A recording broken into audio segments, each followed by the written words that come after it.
Shalom, devosi Mazmur 63, ayat 1-12, demikian firman Tuhan. Mazmur Daud, ketika ia ada di padang gurun Yehuda. Ya Allah, Engkaulah Allahku, aku mencari Engkau, jiwaku haus kepadamu, tubuhku rindu kepadamu, seperti tanah yang kering dan tandus tiada berair.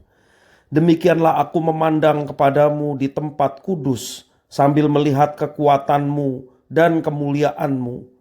Sebab kasih setiamu lebih baik daripada hidup. Bibirku akan memegahkan engkau. Demikianlah aku mau memuji engkau seumur hidupku dan menaikkan tanganku demi namamu.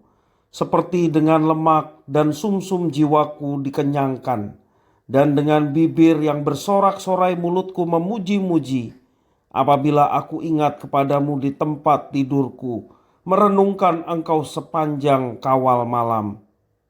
Sungguh engkau telah menjadi pertolonganku, dan dalam naungan sayapmu aku bersorak-sorai. Jiwaku melekat kepadamu, tangan kananmu menopang aku. Tetapi orang-orang yang berikhtiar mencabut nyawaku akan masuk ke bagian-bagian bumi yang paling bawah. Mereka akan diserahkan kepada kuasa pedang. Mereka akan menjadi makanan anjing hutan. Tetapi raja akan bersuka cita di dalam Allah. Setiap orang yang bersumpah demi Dia akan bermegah, karena mulut orang-orang yang mengatakan dusta akan disumbat. Demikian firman Tuhan. Bapak, Ibu, saudara-saudara yang dikasihi Tuhan, bagaimana perasaan orang yang merindukan Tuhan? Ada gejolak dalam diri. Daud merindukan Tuhan dan berusaha menemuinya selama di padang gurun, di tempat perlindungannya. Ia tinggal di pegunungan, di padang gurun Zif. Tertulis dalam 1 Samuel pasal 23 ayat yang ke-14. Dia menghindar dari kejaran Saul yang hendak membunuhnya. Di padang gurun, Daud merasa sepi dan sendirian. Jiwanya haus, kosong, dan tidak bersemangat. Karena itu ia mencari Tuhan. Daud memikirkan Tuhan sepanjang malam di tempat tidurnya. Ia mengharapkan kasih setia dari Tuhan. Daud percaya bahwa Tuhan Allah pasti menolongnya. Akhirnya Daud diselamatkan karena Tuhan Allah tidak menyerahkannya ke tangan Saul. Dalam pergumulan itu, Daud memandang Tuhan Allah dan melihat kekuatan serta kemuliaannya. Jiwanya bersuka cita dan bersorak-sorai di dalam Tuhan.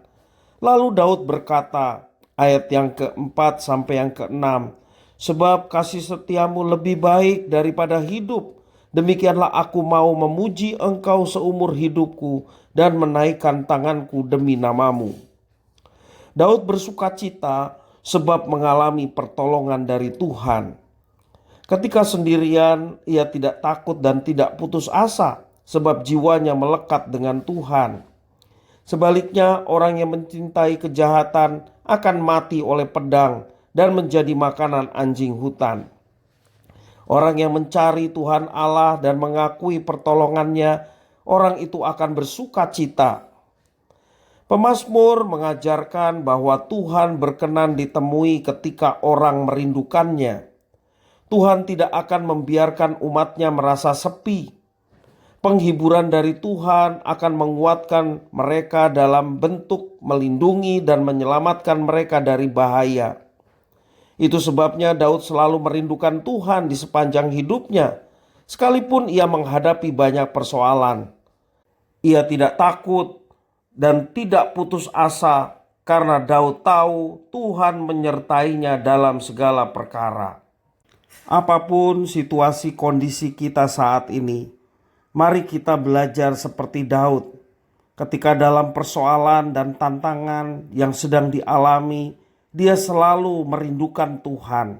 Dia selalu menginginkan perjumpaan dengan Tuhan. Sehingga dia selalu mendapatkan kekuatan dalam menghadapi persoalan. Dan sungguh ajaib, pertolongan Tuhan tepat pada waktunya bagi mereka yang senantiasa menanti-nantikan Tuhan dan merindukan hadiratnya dalam kehidupan setiap hari. Alamilah pertolongan, berkat, pemeliharaan, serta penyertaan dari Tuhan. Rindukanlah Dia setiap saat, sehingga kita akan mengalami dan melihat karya Tuhan dalam setiap kehidupan kita. Tuhan Yesus memberkati.